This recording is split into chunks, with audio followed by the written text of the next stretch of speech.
C'est à Lille, dans son fief, que Martine Aubry doit annoncer mardi en fin de matinée sa candidature à la primaire socialiste. Comme promis, la première secrétaire a attendu le premier jour du dépôt officiel des candidatures pour se déclarer. Face à elle, François Hollande, Ségolène Royal, Manuel Valls ou encore Arnaud Montebourg. Pour le vote, les sympathisants de gauche ont rendez-vous les 9 et 16 octobre. Coupure d'électricité, vols et trains annulés, banques fermées. La Grèce tourne de nouveau au ralenti mardi, le début d'une grève de 48 heures contre le plan d'austérité. Malgré la grogne des syndicats, le Premier ministre Georges Papandréou exhorte les députés à voter le projet, le seul moyen selon lui pour que le pays, au bord du gouffre, reste debout.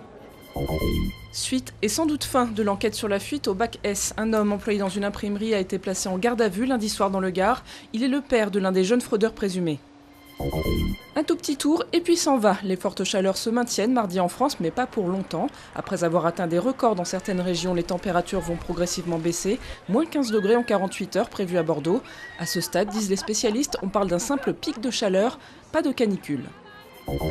Pour participer à cette Coupe du Monde-là, pas besoin de s'appeler Zidane ou Messi. Bienvenue au mondial du football debout en Écosse. Sur le terrain, des athlètes un peu loufoques et surtout la gadoue.